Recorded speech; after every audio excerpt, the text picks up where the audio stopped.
OTW lagi, gas lagi, gas lagi, gas lagi. Bab 2153 sampai bab 2154. Huaduo tidak tahu banyak tentang paus hantu.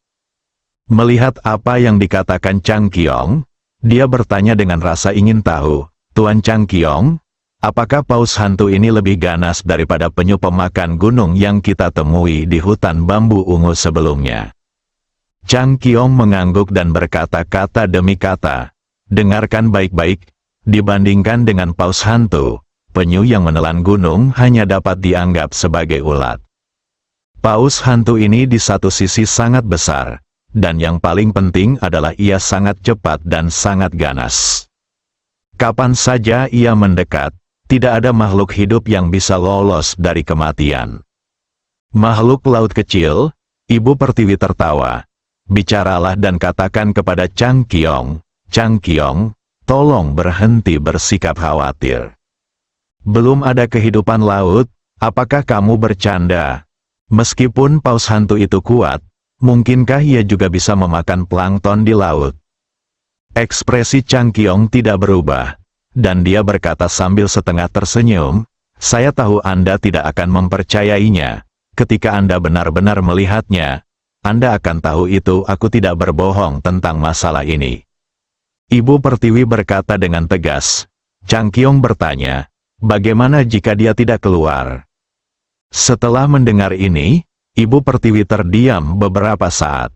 Memang, jika paus hantu tidak muncul dan tetap tersembunyi di laut dalam, sebenarnya tidak ada solusi yang baik bagi mereka. Saat itu, Huaduo tidak ingin Huaduo berdiri, menatap Li Fugui dan berkata terus terang, "Fugui, bagaimana kalau ini?"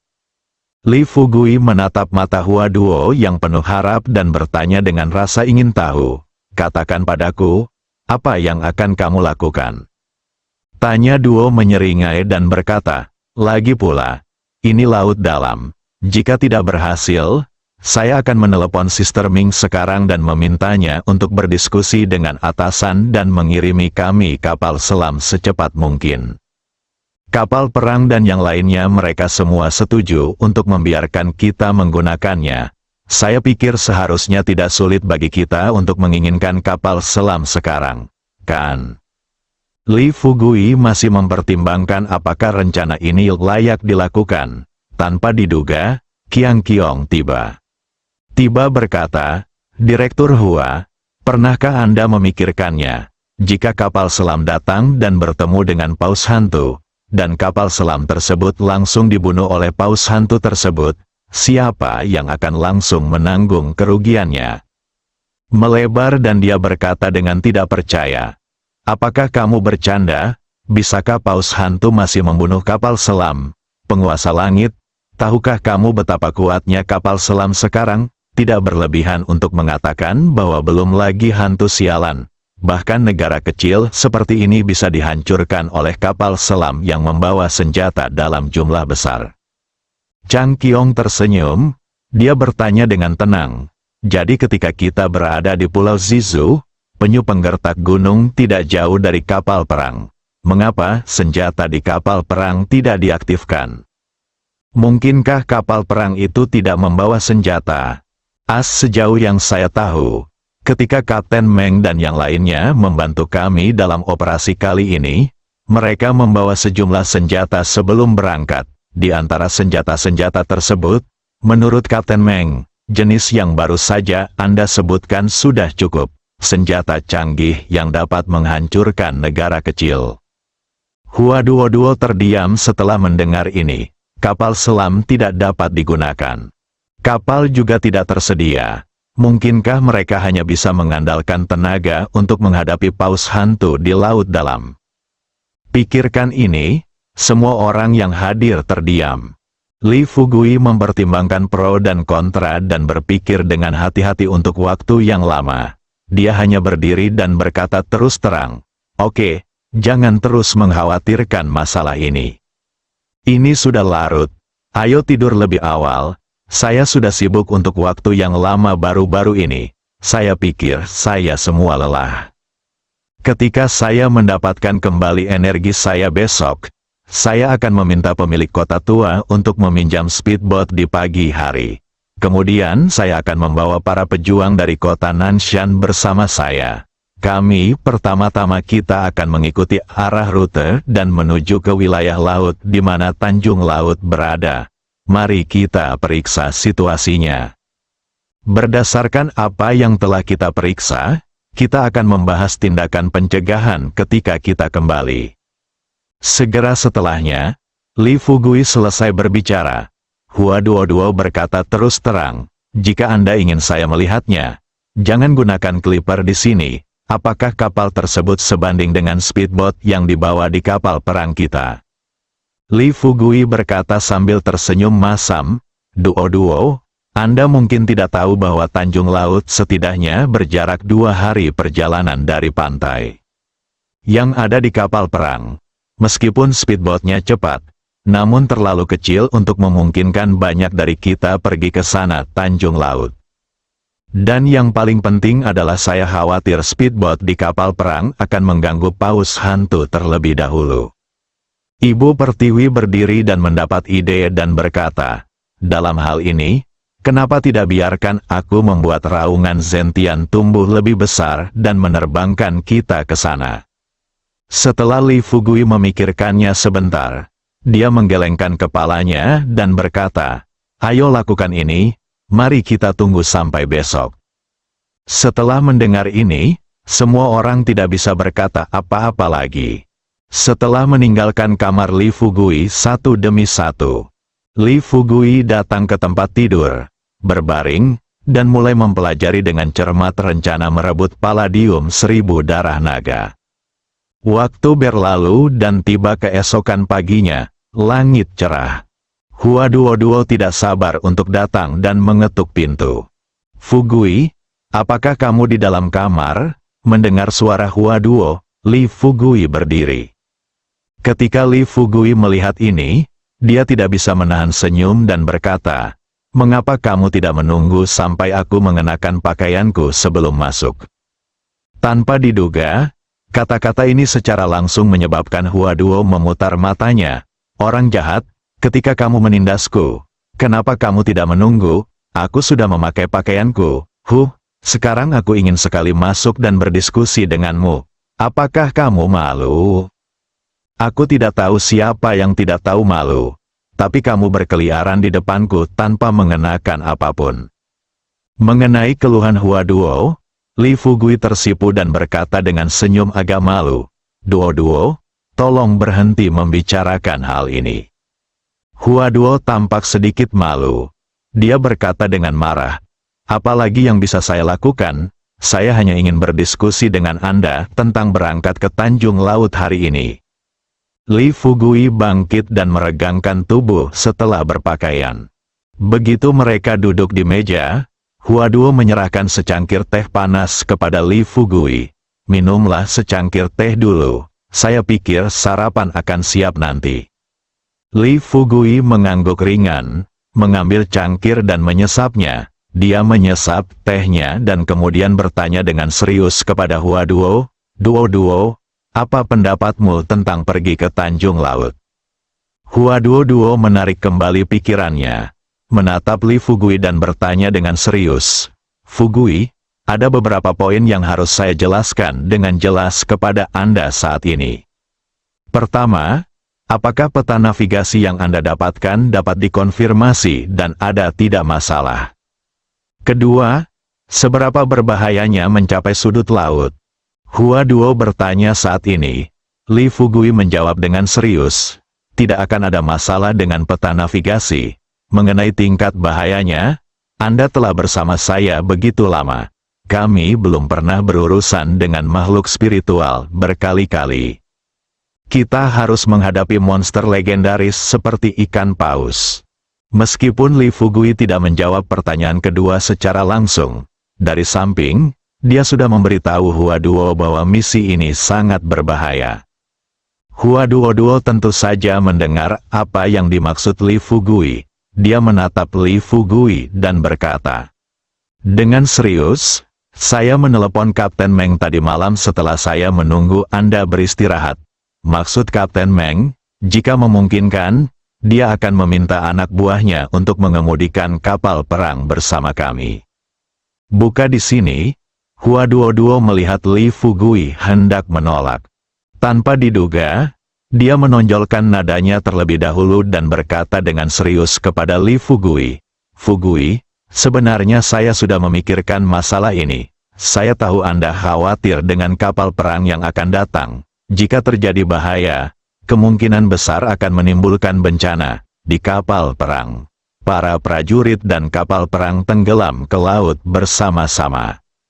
Tetapi Anda juga tahu bahwa misi kita kali ini tidak hanya terkait dengan keselamatan seluruh desa Xiaoxi, tetapi juga hidup dan mati antara para pejuang kuno dan orang-orang biasa. Tentara, tanggung jawab dan misi rakyat adalah melindungi keselamatan harta benda rakyat dari kehilangan." Kapten Meng dan yang lainnya, ketika Hua Duo mengatakan ini, Li Fugui sudah mulai membaca keahliannya dan melihat melalui pikiran Hua Duo. Jadi, sebelum Hua Duo selesai berbicara, dia tersenyum pahit dan berkata kepadanya, "Oke, jangan menjelaskan terlalu banyak. Saya tahu Anda memiliki niat baik, karena Kapten Meng telah berdiskusi dengan Anda. Perjalanan ke laut ini, Jiao, kami tidak akan menggunakan kapal kota Nanshan untuk saat ini. Anda dapat menghubungi Kapten Meng sekarang dan memintanya untuk mengemudikan kapal perang ke perairan tenggara kota Nanshan untuk menunggu kami." Dengan kata-kata Li Fugui, Hua Duo tersenyum bahagia dan berkata, "Baiklah. Kalau begitu saya akan pergi dan menghubungi Kapten Meng sekarang. Ngomong-ngomong, Anda juga bisa mencari Marci sekarang, dan berbicara dengan penguasa kota tua dan Siemierf. Katakan saja kapal perang boleh berlayar di perairan teritorialnya, jadi mereka tidak boleh keberatan." Jawab Li Fugui. Hua Duo dengan cepat berbalik dan keluar. Melihat bunga-bunga itu pergi, Li Fugui tidak bisa menahan senyum pahitnya. Dia awalnya ingin mengajukan keberatan sekarang, meskipun dia juga tahu bahwa jika kapal perang itu bisa diberangkatkan dan membawa mereka ke Tanjung Laut, akan jauh lebih nyaman dalam perjalanan. Tapi inilah masalahnya, Hua Duo mengabaikan salah satu masalah paling serius. Artinya, datang ke sini untuk mencari senjata ajaib kali ini adalah pertarungan antara prajurit kuno dan prajurit kuno. Jika armada maju untuk membantu mereka memenangkan senjata ajaib, itu akan sepenuhnya menjadi pertarungan antara orang biasa dan sekte. Begitu berita ini sampai ke telinga sekte, 6 sekte besar pasti akan mulai menyerang umat manusia dengan cara apapun yang diperlukan. Tentu, hasil seperti itu adalah hasil terburuk yang terpikirkan oleh Li Fugui. Adapun Li Fugui akhirnya setuju dengan Hua Duo untuk mengundang Kapten Meng datang. Lebih jelasnya, itu karena dia mengetahui lapisan lain rencana dari hati Hua Duo. Rencana ini, untuk cara di atas, walaupun agak beresiko, namun ini juga merupakan pilihan terakhir. Setelah minum secangkir teh panas, Li Fugui melihat hari sudah cerah dan dia pergi ke rumah Miao Yu dan Maxi. Miao Yu, Maxi dan Siemierfu tidak istirahat sepanjang malam. Keluarga itu banyak berbicara. Saat Li Fugui muncul, mereka terlihat sangat bersemangat. "Dermawan, apakah kamu di sini? Ayo cepat duduk. Sarapan akan segera siap.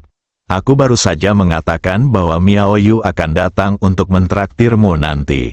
Masih menyapa Li Fugui dengan hangat. Li Fugui maju dan duduk di kursi di samping, dan berkata sambil tersenyum, "Tuan Kota Tua, tolong jangan panggil saya dermawan Anda lagi dan lagi. Jika Anda benar-benar tidak tahu harus memanggil saya apa, sebaiknya kamu melakukan hal yang sama seperti sebelumnya, panggil saja aku adik kecil." Mendengar ini, Masih tampak sedikit malu dan berkata, "Aku khawatir itu tidak mungkin. Bagaimana aku bisa memanggilmu adik kecil?" Li Fugui tersenyum santai dan berkata, "Ada apa dengan ini? Lihatlah saudara-saudara di sekitarku, Chang Qiong, tidak bukankah lelaki tua ini selalu memanggilku saudara? Tentu saja, statusmu jauh lebih mulia daripada mereka, jadi tidak ada masalah memanggilku saudara. Melihat Li Fugui mengatakan ini, Maxi berhenti berbicara yang tidak masuk akal dan segera mengangguk dan berkata sambil tersenyum, "Baiklah, kalau begitu aku akan memanggilmu kakak seperti sebelumnya." Ngomong-ngomong, kakak, kali ini aku akan pergi ke Tanjung Laut, dan aku sudah memilih para prajurit untukmu. Sekarang sekitar jam 6 pagi, mereka secara alami akan datang ke sini pada pukul 7.30. Jika sudah waktunya berangkat, bawalah mereka bersamamu, beri saja mereka instruksi. Li Fugui baru saja berkata setelah mengucapkan terima kasih. Masih melanjutkan, "Oh, ada hal lain. Kali ini saya akan pergi ke Tanjung Laut. Miao Yu juga memberitahuku tadi malam bahwa dia ingin pergi bersamamu. Menurutku jika nyaman, aku harap kamu bisa membawanya bersamamu, saudaraku." Mata Miao Yu penuh dengan harapan. Dia buru-buru tersenyum pada Li Fugui dan berkata, "Bagaimana? Kamu seharusnya bersedia membawaku bersamamu, kan?" Bisa dibilang Miao Yu kini menjadi penguasa kota-kota Nanshan.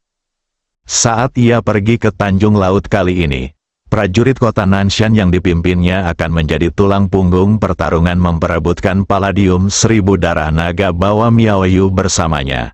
Saya yakin efektivitas tempur para pejuang ini juga akan meningkat pesat. Mengenai keselamatan Miao Yu, Li Fugui tidak terlalu khawatir. Bagaimanapun, Chang Qiong, Ibu Pertiwi, Yu Zhen, Jenny, dan lainnya semuanya bersama-sama kali ini. Bila perlu, kirimkan saja seseorang untuk melindungi Miao Yu. Oke, karena Nona Miao Yu ingin pergi bersama kita, maka aku akan membawanya bersamaku. Tetapi setelah kamu sampai di sana, kamu tidak boleh berlarian dan kamu harus mematuhi pengaturanku kapan saja. Oke, jangan khawatir, saya tidak akan pernah lari-lari. Setelah lewat, saya pasti akan menuruti perintah Anda. Li Fugui berkata dengan serius kepada Xie Mierfu dan Maxi, "Ada satu hal lagi. Saat kami pergi ke Tanjung Laut kali ini, kami awalnya berencana menggunakan kapal kota Nanshan Anda. Tetapi kemudian Direktur Hua mengusulkan untuk menggunakan kapal. Ketahuilah juga bahwa kapal perang yang kita tumpangi kali ini tidak jauh bersambung